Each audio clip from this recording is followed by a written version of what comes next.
કેન્દ્ર સરકાર દ્વારા 29 મજૂર કાયદા રદ કરી નવા 4 લેબર કોડ 21 નવેમ્બર 2025 થી લાગુ કરવાના નિર્ણયને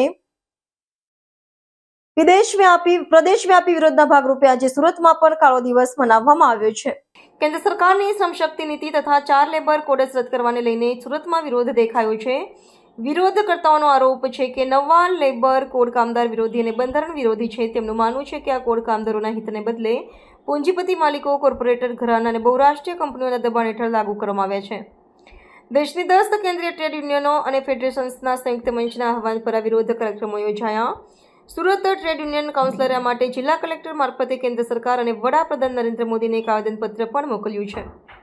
સુરત ટ્રેડ યુનિયન કાઉન્સિલરે કેન્દ્ર સરકાર પાસે વિવિધ માંગો રજૂ કરી છે, જેમાં નવા 4 લેબર કોડ અને શ્રમ શક્તિ નીતિ 2025 તાત્કાલિક રદ કરવામાં આવેલા 29 મજૂર કાયદાઓને ફરીથી લાગુ કરવા. આ નવા કાયદાઓથી દેશના અંદાજિત 61 કરોડ સંગઠિત અને અસંગઠિત ક્ષેત્રના કામદારો પર અસર થવાની શક્યતા છે.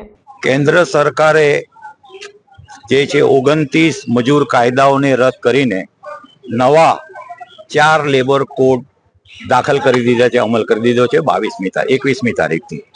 એના વિરોધમાં દેશના તમામ સેન્ટ્રલ ટ્રેડ યુનિયનો, સંગઠનો, ફેડરેશનોએ આજે 26મી કોલ આપ્યો છે એના વિરોધમાં આંદોલનો છેડવાનો. એ બાબતમાં સુરત ટ્રેડ યુનિયન કાઉન્સિલ તરફથી બી આ નવા 4 લેબર કોડને રદ કરો અને જૂના જે મજૂર કાયદાઓ છે એને ફરી લાગુ કરો, એ માંગ સાથે અમે સુરત જિલ્લાના કલેક્ટર કચેરી આવ્યા છે.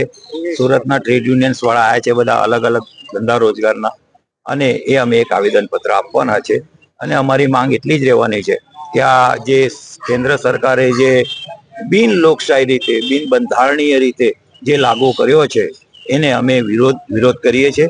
અને આ જે નોટિફિકેશન બહાર પાડ્યું છે, જે તમને બતાવું છું, આજે બતાવું છું, એ 4 નોટિફિકેશન સેન્ટ્રલ ગવર્મેન્ટની લેબર મિનિસ્ટ્રીએ જે બહાર પાડ્યા છે એનો અમે સખત વિરોધ કરીએ છીએ અને એને અમે ફાડીએ છીએ.